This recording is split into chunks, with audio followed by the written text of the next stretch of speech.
Dubai currently possesses 17,979 megawatts of installed power generation capacity. That number sounds like a finish line. It sounds like the city has finally engineered enough electricity to permanently conquer the desert summer. But every afternoon, another enormous machine effectively switches on. The city itself. Glass, concrete, hotel lobbies, and indoor infrastructure all demand the exact same manufactured product: cold air. Why would a city with nearly 18 gigawatts of power still need to keep rapidly expanding its electricity infrastructure? The answer begins between 12 p.m. and 6 p.m. during the peak summer months. This window is not merely a period of high electricity consumption. It is a synchronized, citywide fight against atmospheric physics. Direct sunlight strikes thousands of glass facades across the sprawling urban skyline. During these hours, the ambient temperature routinely pushes well past 40 degrees Celsius. Thermal energy constantly attempts to transfer through millions of square meters of building exteriors. Concrete absorbs solar radiation throughout the morning and becomes a massive thermal radiator by noon. To prevent the inside of those buildings from matching the outside, heat must be forcefully extracted. That heat must be rejected back into an atmosphere that is already burning. This requires thousands of heavy compressors starting simultaneously. It requires chilled water pumps pushing cooling fluid up 50, 60, or 80 stories into the air. The entire urban grid acts as a massive life support system. It keeps the indoor environment radically different from the air outside. In this environment, cooling is not a luxury. Across the region, air conditioning can account for 60 to 70% of a building's peak electrical load. That is a massive structural anchor weighing down the local power supply. However, when you look at the raw data, the situation does not appear dangerous at all. As of June 30, 2026, Dubai reported approximately 17,979 megawatts of total installed capacity. Yet during the previous year, the absolute highest peak demand recorded across the entire city was 11,391 megawatts. If you subtract the peak from the total capacity, you are left with over 6,000 megawatts of apparent breathing room. That gap looks like an absolute guarantee of safety. It suggests the infrastructure race is already won, but perhaps we are looking at the wrong number. The real story of Dubai's power grid is not about the size of the gap today. It is about what is happening to that peak. Between 2024 and 2025, Dubai's maximum electricity demand did not remain static. It jumped by approximately 5.83% in a single year. That percentage might sound like a minor statistical adjustment on a spreadsheet, but on a utility scale, it represents a massive physical expansion.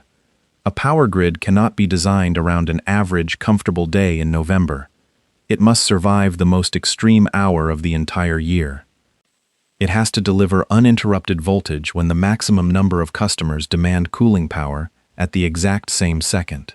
When a grid operator looks at a 5.83% jump in peak demand, they see physical strain on the infrastructure. They see substations carrying heavier loads and transformers running hotter. The infrastructure must handle this peak without a single voltage drop or frequency deviation. When peak demand grows by nearly 6% annually, the central question of the city changes. The question is no longer whether Dubai has enough electricity right now. The question becomes how quickly tomorrow keeps approaching. Every megawatt of that 5.83% increase represents real, physical development on the ground. The city does not simply add more residents and lay more concrete. Every time the skyline expands, it effectively creates a new thermal load that must be managed. Another residential tower means another heavy cooling system. Another luxury hotel means thousands of cubic meters of conditioned air. Another shopping mall means a massive new electrical draw during the hottest part of the day. Another square kilometer of indoor space directly translates into more pressure on the grid every single afternoon. This is the feedback loop defining the city's infrastructure. Economic growth creates new buildings. Those buildings require extensive cooling. The cooling demands more electricity. The grid must be expanded again to support further growth. Success continuously creates the next problem before the previous infrastructure expansion has even begun to age. If every new building relied on individual air conditioning units, that safety buffer would eventually disappear entirely. To stop the peak from climbing out of control, Dubai had to figure out a way to break the direct link between new buildings and massive electricity spikes. They had to find a way to share the cold. Instead of every single skyscraper fighting the desert heat independently, entire districts can be connected to a centralized thermal network. This is the foundation of district cooling. Instead of thousands of individual compressors straining the grid at the exact same moment, massive industrial plants generate chilled water. A single district cooling plant can replace thousands of rooftop units. The underground network of insulated pipes acts like the arteries of the city. It delivers fluid chilled to around 4 or 5 degrees Celsius directly into the mechanical rooms of skyscrapers. The buildings simply run air over the cold water to lower their indoor temperatures. The warmer water is then sent back to the central plant to be cooled again. According to Empower, modern district cooling systems can reduce electricity consumption by up to 50% compared to conventional air conditioning units. It is a massive leap in efficiency. By centralizing the production of cold air, the city effectively lowers the electrical burden of every single square meter of conditioned space. It feels like the perfect engineering solution. It seems like district cooling should permanently end the threat of the summer peak. But efficiency does not stop a city from expanding. Efficiency simply dictates how much cooling power an individual building requires. It does not prevent Dubai from building another one. A 50% reduction in cooling load is an incredible engineering achievement. But when a district doubles its total indoor floor space, that saved energy is immediately absorbed by the new development. Efficiency creates breathing room. Growth immediately begins consuming that breathing room. This is the reality of the city's infrastructure race. The electrical grid is not just fighting the sun. It is fighting the constant addition of new infrastructure. More luxury hotels, more corporate offices, more indoor entertainment venues, more transit stations. Every single one of these spaces requires continuous, uninterrupted climate control. Dubai is not merely chasing the summer heat. It is chasing the physical consequences of its own economic success. The sheer volume of new construction ensures that total electricity demand will continue its upward trajectory. When a new district comes online, the electrical demand does not just spike once. It establishes a new, higher baseline for every subsequent summer afternoon. The utility providers are trapped in a race where the finish line constantly moves further away. Even with highly efficient district cooling plants, the sheer arithmetic of urban expansion pushes the grid harder over time. The 5.83% growth in peak demand is a clear signal. It proves that technological efficiency alone cannot permanently solve the problem if the city continues to build. If the city cannot stop the peak from growing and efficiency cannot offset the pace of new construction, they have to manipulate how that electricity is used. They cannot eliminate the afternoon cooling demand, but they can attempt to move it. This brings us to the next major counterattack in the infrastructure war. If you cannot easily supply enough electricity to comfortably cool the city at 2 p.m., you have to cool the city at 2 a.m. instead. This is where thermal energy storage changes the equation. The concept is essentially a way to move cold through time. During the night and early morning, the city is asleep, and overall electricity demand is significantly lower. The sun is down, the ambient temperature drops, and the grid has massive amounts of unused capacity. During these off-peak hours, the district cooling plants run at full capacity. They use this available electricity to chill enormous volumes of water. That engineered cold is then stored in massive, insulated thermal tanks. These thermal storage tanks are massive cylindrical structures, often hidden in plain sight or buried underground. They hold millions of gallons of water, meticulously stratified so the warm return water does not mix with the chilled supply. The cold water sits there in the dark, waiting for the temperature outside to rise. When the clock hits noon, The afternoon sun pushes the city's air conditioning demand toward its absolute maximum. But the cooling plants do not need to draw massive amounts of additional electricity from the grid. Instead, they simply release the cold water that was manufactured hours earlier. The cooling load is effectively shifted away from the most dangerous hours of the day. By storing thermal energy, Dubai can cool its afternoon skyline using the electricity generated during the night. It is an ingenious way to flatten the curve of peak demand. It protects that installed capacity from being overwhelmed during the critical window between 12 p.m. and 6 p.m. The grid is essentially borrowing power from the past to survive the present. But even shifting demand through time does not answer the most important question. Let us return to the numbers. Today, the total installed generation capacity is 17,979 megawatts. The highest recorded peak in 2025 was 11,391 megawatts. With district cooling improving efficiency and thermal storage moving demand away from the afternoon peak, the grid appears completely secure. Yet, the Dubai Electricity and Water Authority is not pausing construction. They are actively planning for the city's installed generation capacity to exceed 23 gigawatts by the end of 2030. Out of that future capacity, approximately 8.3 gigawatts are planned to come from renewable sources. This represents a massive, multi-billion-dollar infrastructure expansion. If the city already has nearly 18 gigawatts and today's peak demand is comfortably managed through efficiency and storage, why is Dubai aggressively preparing for over 23 gigawatts? What does the grid operator know about the future that the current numbers do not show? The answer begins with the most elegant irony in this entire system. The exact same sun that creates Dubai's massive cooling problem is also capable of generating enormous amounts of electricity. During bright summer afternoons, the atmospheric heat pushes cooling demand upward. But at that exact same moment, direct sunlight pushes solar production upward. The Mohammed bin Rashid Al Maktoum solar park currently has approximately 3,860 megawatts of production capacity. This means clean energy already represents approximately 21.5% of the installed capacity. The problem and the solution appear to be perfectly synchronized. At first glance, this sounds like an ideal scenario. It sounds almost perfect. Almost. Because on a utility-scale grid, electricity is not simply about how much raw energy you can generate. It is about whether that energy is available at the exact second the city actually needs it. There is a fundamental difference between electricity generation and electricity timing. Solar panels only produce power when the sun is actively hitting them.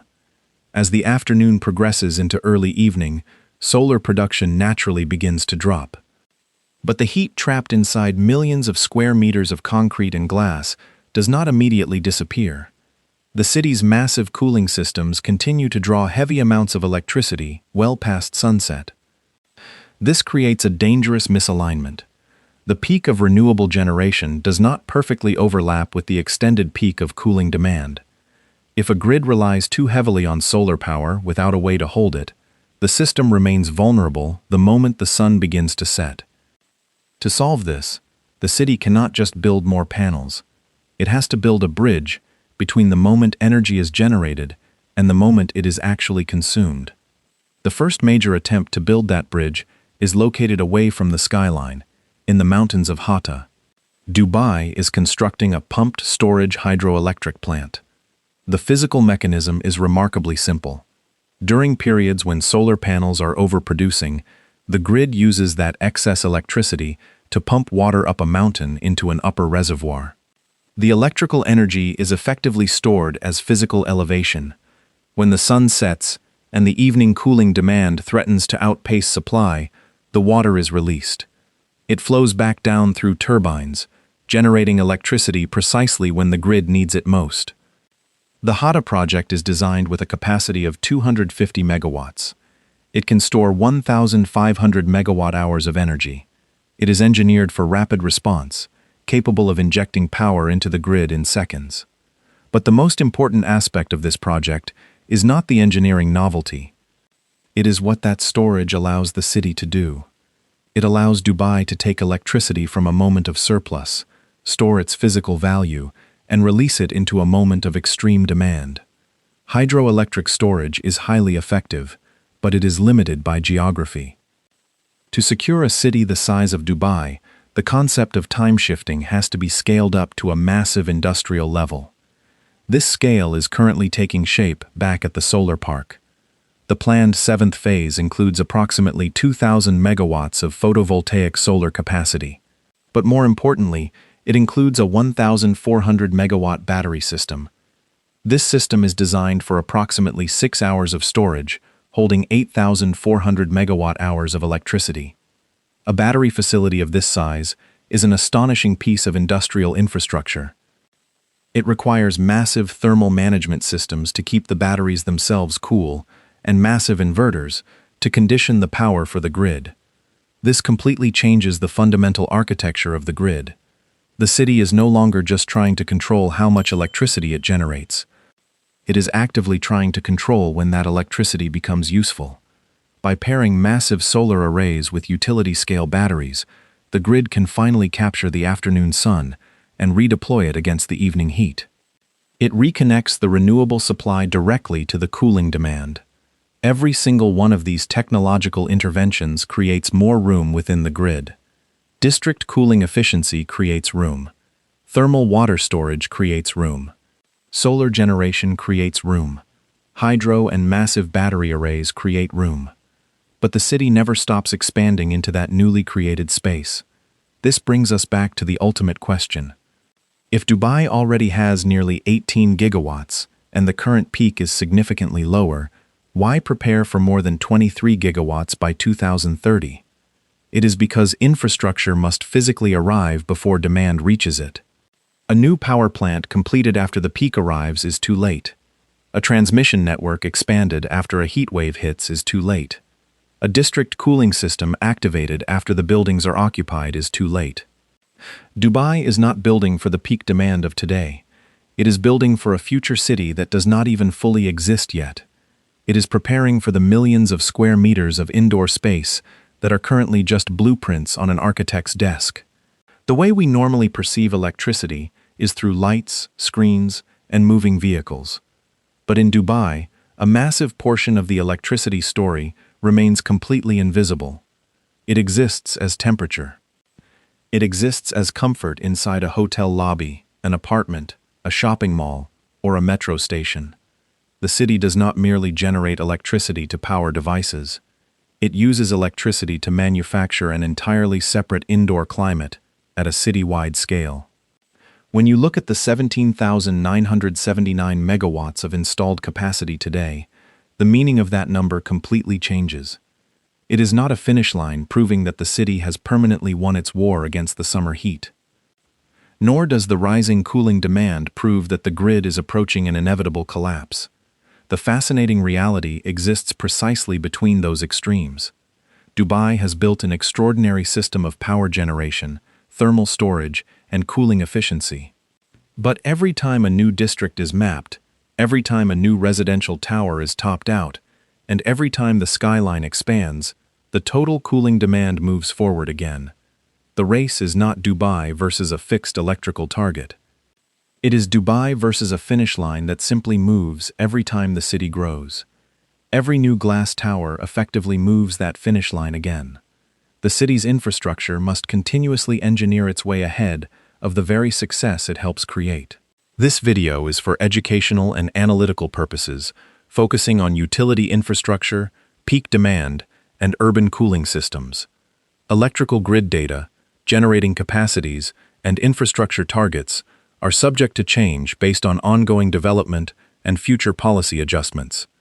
This analysis does not constitute engineering, financial, or investment advice. Do you think technological efficiency and battery storage can permanently outpace urban growth, or will the physical demand for cooling always find a way to catch up? Let us know your thoughts in the comments below.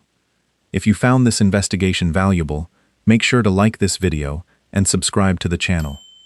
We constantly analyze the hidden infrastructure, engineering limits, and environmental pressures shaping the future of global development.